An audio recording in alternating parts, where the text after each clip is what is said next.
begin by giving these cards a quick mix, just to make sure we start in a totally random position. So in roulette, there are red numbers and there are black numbers. So what would you usually choose, red or black? I like red. Red. Reach in there and just touch any card you like, it doesn't matter which one. 4 farts. That's going to be your bet. So you'll notice that the back is red, but the casino always has an edge. After the wheel is spun, you can see we can change your selection to black, and if I just snap, you notice the entire deck changes black. Unlucky mate, the house always wins.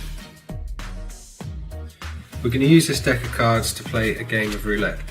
I'm going to warm up the wheel, give these cards a mix, and I'm going to invite you to place your bet. Please select any card you like. Well, that one there, please. That one there. Have a look, show the camera, don't show me.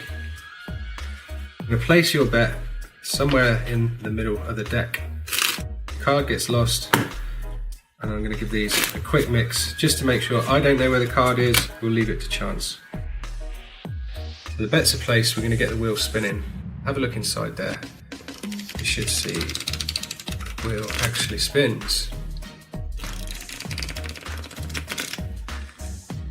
I'm going to riffle through the cards, and whenever you feel lucky, just call stop. Stop. There.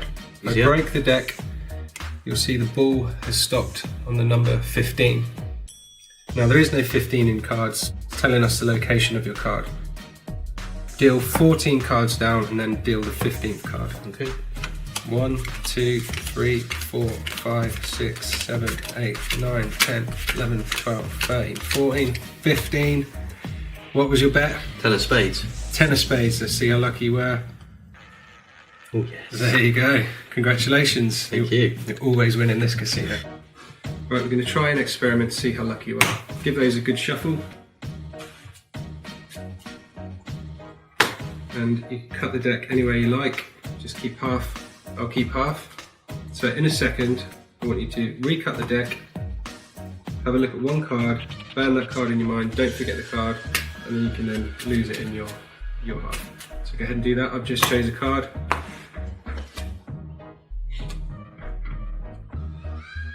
That's it, going to shuffle. Now we're going to switch packs, and I'm going to try and guess what card you chose. Try and guess what card I chose. So I'm going to have a little look through here. Yeah, I reckon you chose that card. And when you're done, take it out, place it face down. So for the first time, what card did you choose? 9 of diamonds. 9 of diamonds. Well, I'm always lucky. So there you go. Yes. And I chose the 5 of clubs. Yes. There you go. Another winner. Very lucky, mate. Very lucky. Play the next game. This one is called split bet. So it's very similar to straight up, but instead of one selection, we're going to use 2 cards. So it works great for 2 spectators, but I'm going to do it directly for the camera so you get a point of view of what's going on. So let's get a couple of bets placed. Call stop anywhere you like. There. So the first card will deal face up, so you guys can follow along as well. It's the 8 of clubs, and call out stop somewhere else for a second card. The second card is 2 of clubs.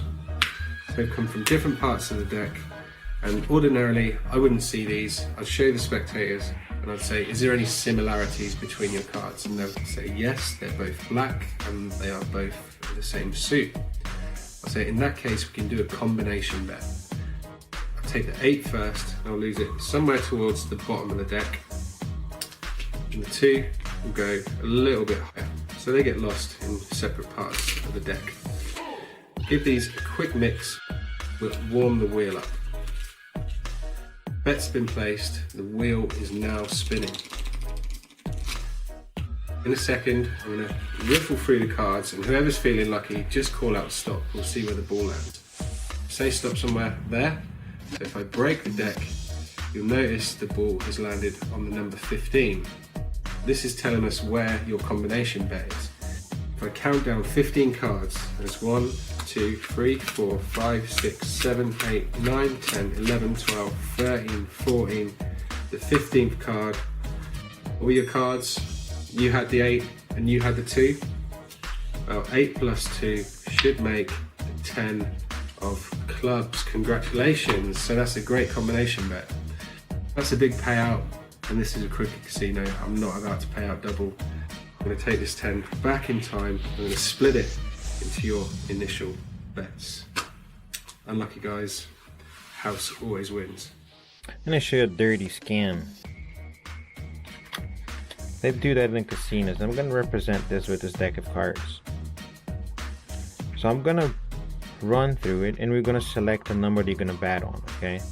And just tell me stop whenever you feel like. So they say stop. Because we saw this card and this card, we're gonna pick the one that we haven't seen. The one that was right in the middle over here. The 8 of clubs. Now, this 8 of clubs here would be how much you'd bet, for example. It could be $8, 18, 8,000, 80, 800. Depends. And maybe you split everything and put some on a red too. Now, do you think you'd win? The problem with this kind of gambling is the house always win. And if it falls on black, man, you're out of luck.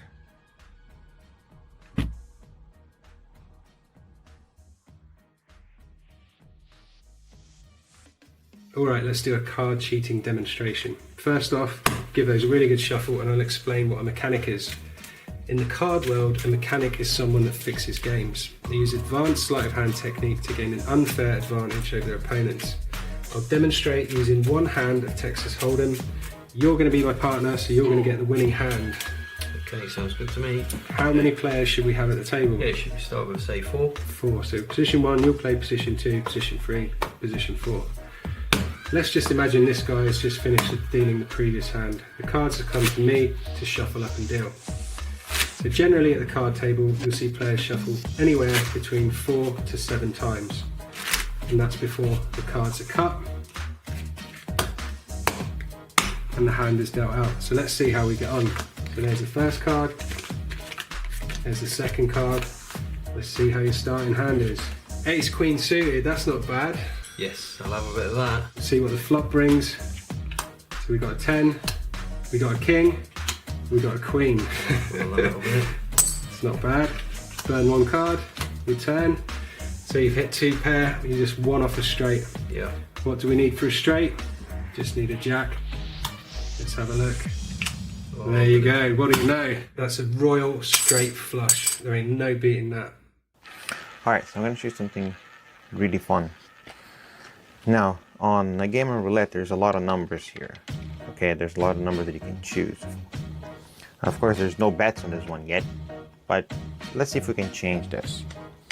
I'm also going to prove to you that I'm one of the luckiest guys and I can actually see the outcome in some of these games. Now, why don't I do that all the time? It's because, you know, I don't know, I'd be too rich and people are not going to like it.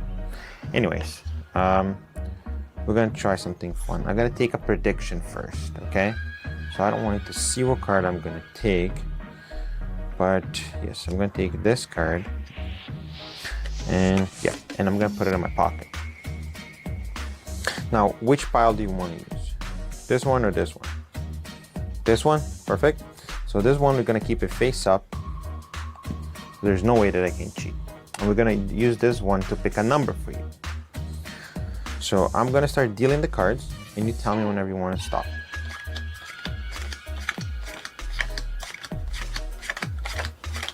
Stop. Perfect. Now we're going to take 2 cards. So you want this card, you want to take that card. This one? All right. Now, because I said you're going to take 2 cards, you can take the one that we already dealt before or the one that we haven't. Which one do you want? The one that we haven't? Perfect. And that goes away. Now this will form a lucky number for you. Let's see what it is. A 9 and a 6. Ooh, that is 15, right? So let's count 15 cards over here. 1, 2, 3, 4, 5, 6, 7, 8, 9, 10, 11, 12, 13, 14, 15. The 15th card is the 2 of spade. Now I told you, I knew things ahead of time. Like first, for example, 15. I knew that. Because see, magically in the box, there is a bet now. Look. Right on the 15. But before that, I knew that was going to happen too. Because look, in my pocket, I took a card. Didn't I? And of course, that matches your card. It's the mate of it. Inside the box, before I started, I put a little prediction. And that is the 2 of spade. But now, I can't repeat this trick. The only reason I don't go to casinos winning this thing is because they find me. I'm gonna get caught red-handed with the ball and a lot of money in my hands, and I might lose and get beat up, and I don't want that to happen. Anyways, this is a super cool prediction trick that you can do with the roulette deck. And actually one of the oldest scams in the whole gambling scene. It's not dice, not chess. Yes, it involves cards. It's called the 3-card Monty. But I call it the cool Monty. Why? Because it's a cool Monty.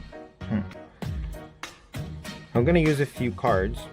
I'm not even gonna use the entire deck of cards. So what I'm gonna do is I'm gonna take a few, and this is usually done with 3 anyways. 1 ace, and that ace goes inside, and you use also a queen. Now it's finding the lady. That's what you have to do. Usually they use 2 aces, but the 3rd ace is literally just to distract you.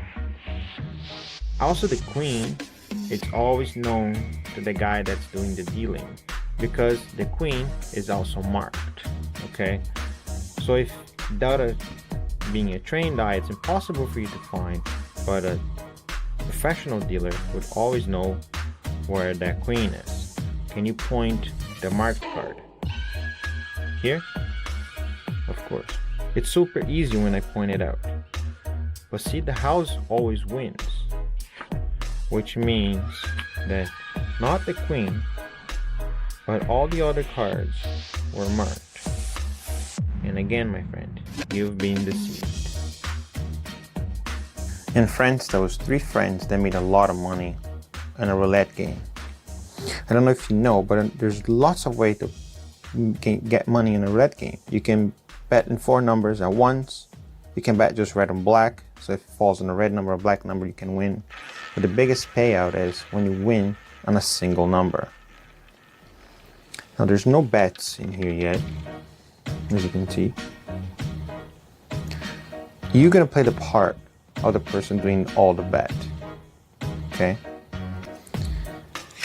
Another key component of this, for the scam to work, was a guy named the marker. And the marker is going to be played by my friend, the ace of spade. Now the marker's job was to tell you which number to bet on. So let's just go, we're going to spread it. And you place this anywhere you like. So they place it, let's say over there. Now because it's super easy to mix up because all the backs, I'm just gonna actually just flip the ace face up. So it's a little easy for you to find where it is. Now the marker also had a different job. Not only had to tell you which number to bet on, but he had to stay on the corner, he's smoking a cigarette. Because you're allowed to smoke cigarettes back in the days instead of casino, and push a button on a remote control to help the dealer, which I'm gonna get to in a second. So first, we're gonna do this. I'm gonna leave the marker here with a secret number for you in a second. I'll introduce you to Joe. Joe is a crooked dealer, okay?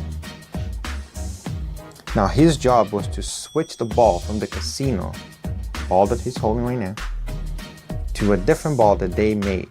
So every time the marker pushed the button that was in a cigarette packet that he was using to smoke a cigarette in the corner, the ball would jump from side to side and land on a number that they wanted to. But of course, Joe here had to throw that ball and switch the ball, which was a very, very, dangerous thing to do. So let's go and see if they accomplished this. Now the marker told you a number to pick. Let's see what number did they say. 6 and a 9. So if you add them up, it would be 15. So he cued you. Go right on the 15. Now all Joe had to do was toss the ball would roll. The marker pushed that button. As soon as he pushed that button, you'd see that Joe had no more ball in his hand. It was already done. It bounced from side to side and landed to the biggest payout right there. And if you can see on the 15th. Boom. Now you won a lot of money. Everybody was freaking out. But see, there's a thing that you cannot do in the casinos. You can run the same scam over and over. And before anything happened, before you had to place a bet or before you do anything, now Joe had to get out of sight. So would have the marker. The game would have to be reset somehow. The marker would tell you if anything was happening because he's the marker. And then you have to go to another casino to play because if you win too many times, you're gonna get in trouble. But the hardest part is when Joe had to leave and he forgot to switch the ball. And that's how they lost a lot more money because they couldn't be playing in any other casinos. And if that story teaches anything, is don't try to cheat. You're gonna get beat up, you might have lost a lot of money. But if you do it well.